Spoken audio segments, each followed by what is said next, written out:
अस्सलाम वालेकुम dear students. हमारा जो टॉपिक चल रहा था कोरल ड्रा में वो इंटरैक्टिव टूल्स के बारे में था। ये टूल जो हैं जिस तरह से पहले बताया था कि इसमें ग्रुप ऑफ इफेक्ट्स आपको हासिल होते हैं। आप किसी भी शेप को इंटरैक्टिव टूल के ज़रिए बहुत जल्द जो है किसी भी और डिज़ाइन में चेंज कर सकते हैं। तो कल हमने कुछ टूल्स का तारुफ देखा था। आज हम इससे आगे जो बाकी मानदा टूल हैं उनको भी हम देख लेते हैं। अदरवाइज मैंने इसको बिल्कुल ही सिंपल और आसान इंग्लिश में मैंने इसके नोट्स तैयार कर लिए हैं। तो इसको चलें बाद में मैं आपको बाकी जो हम टूल पढ़ चुके हैं उनको दोबारा से देते हैं। अच्छा, लास्ट हमने जो देखा था वो इंटरैक्टिव डिस्टॉर्शन टूल था। तो डिस्टॉर्शन टूल के बारे में मैंने कल आपको बताया था, लेकिन कुछ अटेंडेंस कम थी, इसलिए इसको मैं एक दफ़ा दोबारा से रिवाइज कर देता हूँ इस टॉपिक को कि distortion tool it is similar to the contour tool. Contour tool हमने देखा था कि जो ब्लेंड करता है आउटलाइन को किसी भी ऑब्जेक्ट के इनसाइड या आउटसाइड। तो लेकिन ये जो टूल है डिस्टॉर्शन, इसके बारे में उसने बताया कि it is similar to the contour tool but it will apply at the outside of the object. It is applying at any point of the object results it completely change the shape of the object.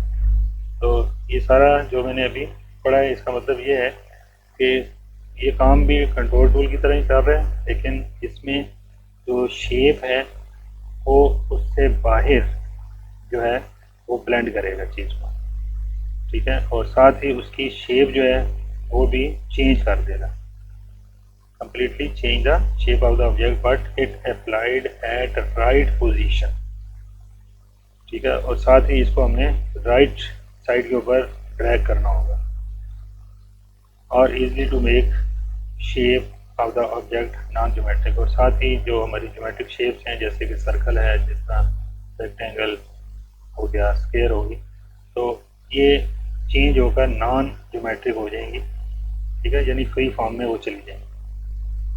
तो इस tool को इस तरह से अब आगे आ रहे हैं जी types of distortion tool.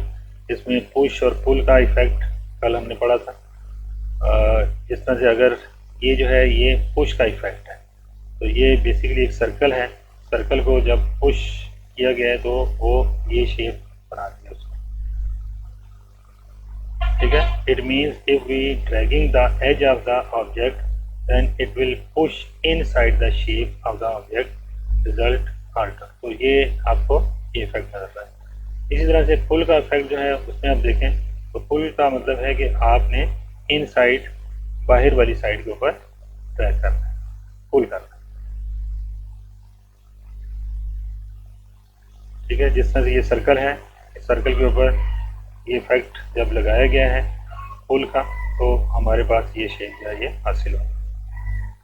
If we dragging out the edge of the object then it is known as pulling of an object. तो जब हम इसको पुल करेंगे तो अच्छा, बेसिकली जो पुल है वो ये है कि आपने इन साइड से आउट साइड की तरफ पुल करना है तो हमें ये शेप हासिल होगी, और ये जो है ये हमने इन साइड पुश करना है तो ये चीज़ हासिल होगी, दोनों सर्कल ही। आगे फिर जिपर का इफेक्ट है।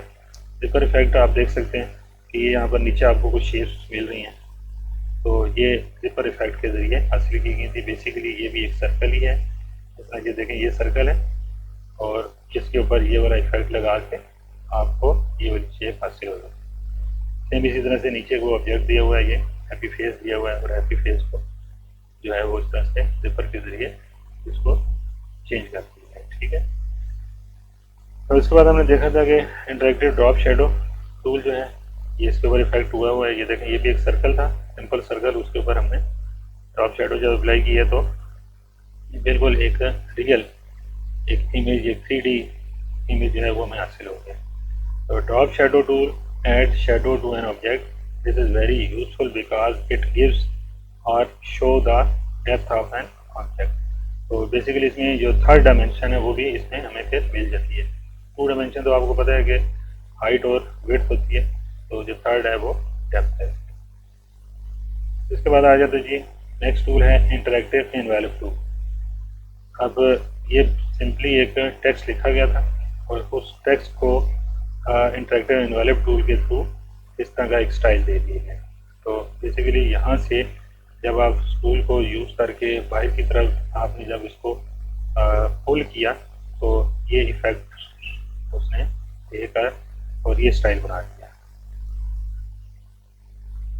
Interactive envelope tool is used to bends the entire shapes और the group of the shapes. तो अब आप देख सकते हैं कि ये बिल्कुल स्ट्रेट था, या तो इसको हम यहाँ से सेंटर से पुल कर सकते हैं, या अगर सारे करेक्टर्स की हाइट अगर कितनी होगी W जितनी, तो हम इनको कॉर्नर से पुश करके, यहाँ से भी पुश करके, तो हमें ये शेप हासिल हो सकती है। ठीक है, तो इस चीज़ को मैं आपको सेंड भी कर दूंगा ग्रुप में, आप उसको वहाँ से भी देख लीजिए।